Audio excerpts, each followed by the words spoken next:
back there. All right, Coach, if you would, an opening statement, please. Yeah, first, before I get started, I want to, offer, my sincerest condolences to, the family of Wes Rucker. Um, you know, it's obviously a tragedy. Wes covered me when I was at Tennessee, and, he was a basketball guy before it became fashionable because the SEC wasn't very good in basketball. And a true professional guy that just knew his stuff, was very fair and honest in his assessments. Um, he when you think about journalism and beat writing at Tennessee, that's the name that you always will remember. And he did me a ton of solids when I was having a really bad radio show out of college, trying to find my way, and he would come on Sunday mornings and be my guest, and he didn't have to do that, and he was always incredibly generous to me, and so I'm just praying for his wife Lauren right now, and it's a terrible tragedy, and hopefully everybody keeps them in their prayers right now while they're going through a really difficult time.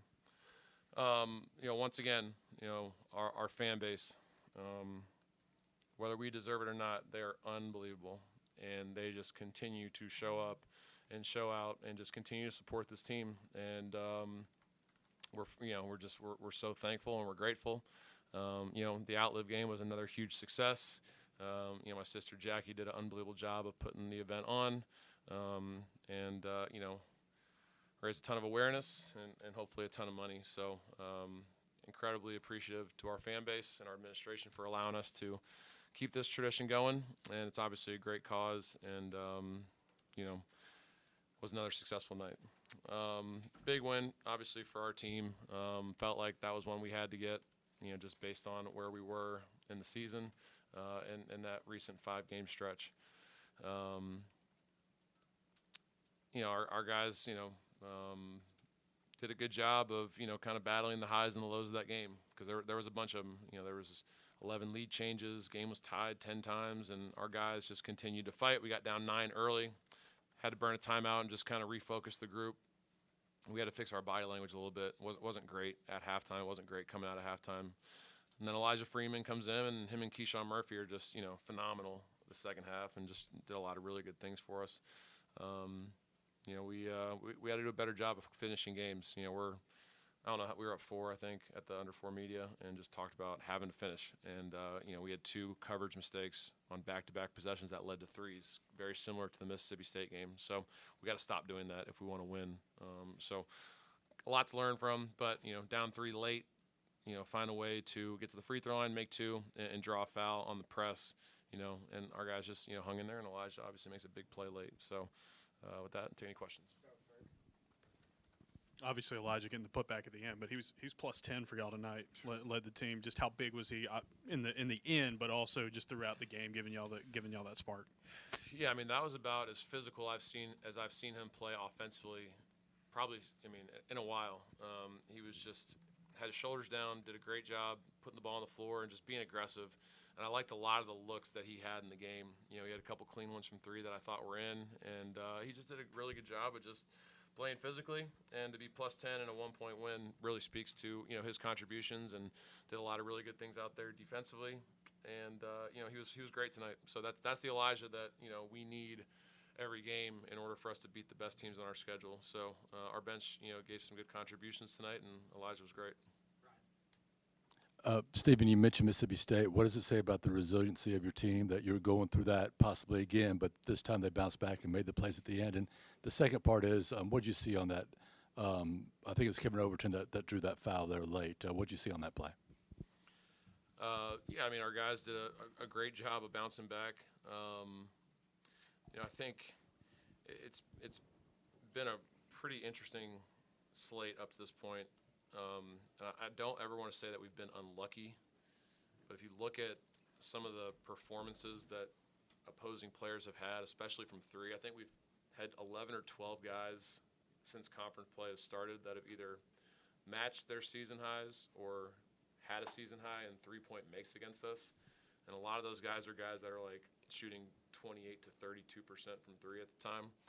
And then, obviously, Hubbard goes ballistic and has 46, and then he goes 4 for 20 tonight at South Carolina. So about threw up my lunch when I watched that. So to answer your question, I think our guys have done a good job of recognizing that we've been a little unlucky in some of these games, because that's how we have to defend. We can't not be in gaps because teams would be too good getting to the rim and finishing through contact. And tonight was probably the first time that the numbers actually went back into our favor as far as teams not making open shots. Kentucky goes 6 for 23.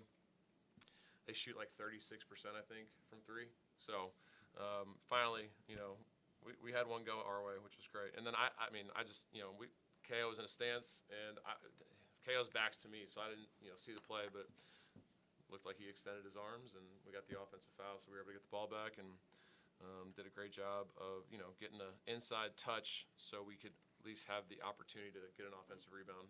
And then we kind of knew what they were going to run at the end of the game. We saw Marino do it against LSU, so he almost caught it again, and fortunately he kind of bobbled it, and we were able to win the game. Coach, Mark Pope came in here and he very articulately expressed his thoughts on how physical the game was. What are your thoughts on how physical this was, and how do you keep your team focused through kind of how this game was called? Yeah, I thought that there was a foul on every single possession the first 5 minutes of the game, and I think the officials tried to let both teams play through it. Because, if every foul was called on both ends, it would have been, both teams would have shot 50 free throws. So, a lot of physicality on both ends. I thought they were holding us on every single entry pass, so, I think it works both ways. A very physical game. And, I thought for the most part our guys did a pretty good job of handling it. And I told him, I was like, don't ask for whistles in this game, because obviously that's not how they're calling it right now. You got to adjust to what the officials are doing, and they already have an impossible job as it is. And our guys did a decent job of hanging in there and trying to play through contact.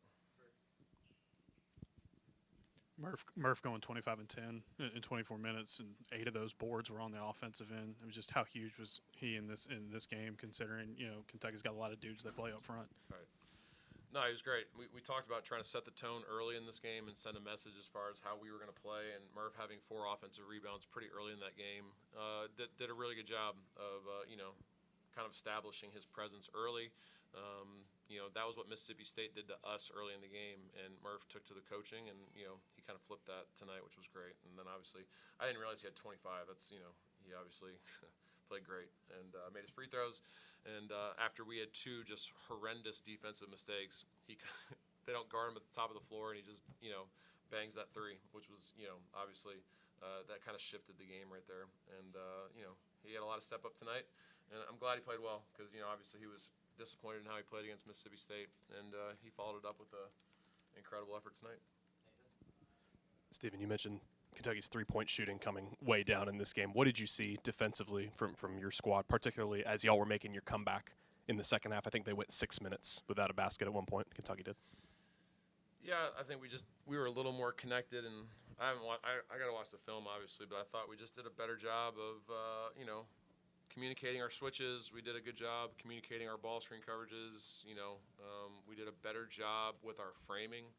We didn't get backdoored as much, and I thought our bigs had great ball pressure on their bigs, which made it really difficult for them to see open guys. And part of it was we got a little fortunate. They missed some open ones.